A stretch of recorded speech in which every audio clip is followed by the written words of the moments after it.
Greetings, this is the Crunchy Fat, and sorry for me being gone for so long. I was just thinking about other stuff, and completely forgot to record a few times. So, this will be part 2 of what if female Deku was Daki. So, where we last left off, Ume was in the hospital with Gyutaro, I believe. So we'll pick up from there. So a few days later, after Ume woke up,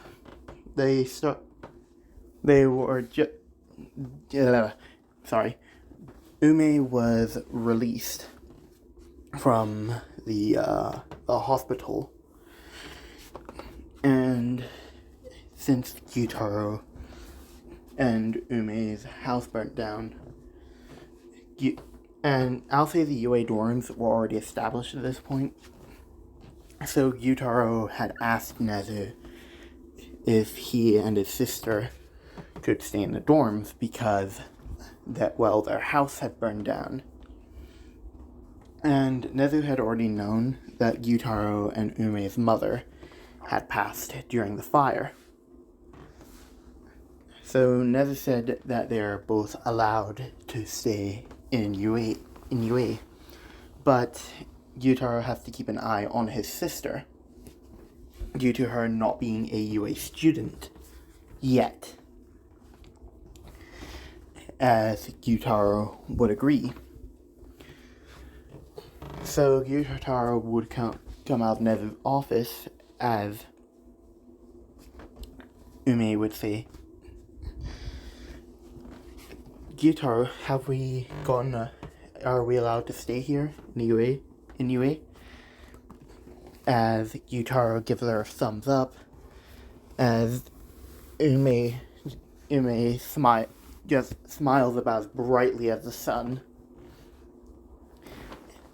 as Gyutaro then puts on I'm joking.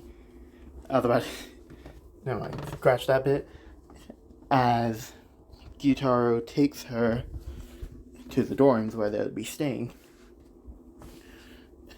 So, I'll say that Ume is quite vain, but not as vain as she is in Demon Slayer. So, like, she does think highly of herself, but she doesn't think to the point where everybody else aside from her is ugly. Her or her brother are ugly.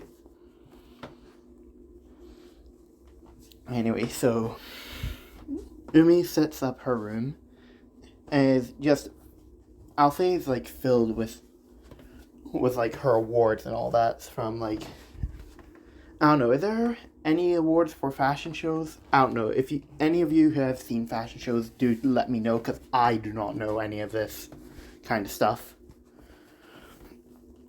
So, Ume also sets up the posters that she has of some heroes and some from her modeling shoots, as Ume's room would have been completed. As the day of the entrance exam rolls about, as Ume had left some of her sashes about, so she could summon them at will. As when she entered there, she's listening to President Mike give his speech about the pointer robots, with like the 1 pointers, the 2 pointers, and the 3 pointers. And just as he was about to get onto the 4 pointer, sorry, I had to yawn there. Just as he was about to get on the 0 pointer, Ida jumps up and says, I am Ida from private middle school, and there appear to be 4 robots on this paper, and not 3. If this is an oversight by UA, I am very disappointed. As Ume, who's already grown tired of his voice, basically just like slams her fist into the desk she's sitting at, as like it cracks. As this is an audible crack, so everybody turns around to look at her, including Ida, as Ume would say, he was just about to get onto that, and if he kept you on, sorry about that, as Ume would continue by saying, if you'd shut up and listened, he would have gone to it already, so he could get with the exam. As Ida would immediately be shut down, as she would just sit back down, as President Mike would say, thank you, young listener, as President Mike is low-key scared of Ume, as we would get to the written portion of the exam. Now, I'll say Ume is pretty smart in this, so she manages to get top 5. Yeah, I'll say she gets 3rd place.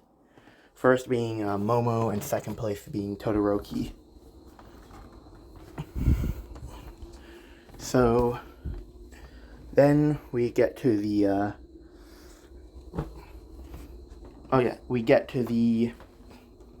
physical portion of the entrance exam, as she would notice a brown-haired girl seeming quite stressed, as she'd go up to talk to her to ask if she was okay, as Ida would stop her and say, Stop going to that girl, you're going to distract her. As Ume would then look at Ida, basically glaring at him, as she'd say, I was just going to go talk to her to help her calm down. So keep out other people's business, Mr. Ida. As she'd then walk off toward the girl, as she'd ask, hey, are you okay? Actually, no, like, due to the amount of likes one comment got, the ship is going to be Ume and Eri, but she'll be aged up to the same age. So she'd walk over to this girl with white hair, and she would say, hey, are you okay? As she would say, yeah, I'm good. As Ume would ask, hey, what's your name? As the girl would say that her name was Eri Aizawa. As Ume would say, that's a good name. Now, why are you stressed? As Eri would say, because my quirk isn't really that good in combat scenarios. I can rewind an object to a previous state, or to before it ever existed. As Ume would say, well, that's actually pretty good quirk. You could probably be a good recovery hero if you do well enough. As Eri would run up, as Ume would say, now come on, we got an exam to pass. As the countdown would begin at 3, 2, 1, as Ume would immediately dash in, as everyone else would yell out saying, hey, she cheated, she went before you finished your countdown, she should be expelled from the entrance exam. as present Mike would yell out. There are no real countdowns in a villain attack. Follow her lead and go. As all of them would start running towards the robots, as Ume has already gotten I'll say she's already gotten 30 points for using her sashes to slice the robots to pieces. As we'll cut to near the end of the exam, as Ume has gotten a total of 318 points. With her thinking that she's gotten enough points, so she sits down and waits as a rumbling could be heard as the 0-pointer would arrive, as everybody would begin to start running away, as Ume was about to as well, before she saw that Eri was stuck underneath rubble. So she ran over and managed to free Eri, and the robot was about to attack them. But right before it did, Ume had used her special move that she was working on for a while, as she would say, Blood Demon Art. It layered Obi or Obi slash. I don't know how it's pronounced. You guys can correct me in the comments. I'll just say it Obi or Obi will change. As the sashes would careen down onto the robot, slicing it to pieces, as the exam would be over, with Ume leaving, taking Eri to Recovery Girl, as they would all then head home. And that is where I'm going to leave this part off. I do hope you guys enjoy it, and I'll see you all next time. Ta-ta!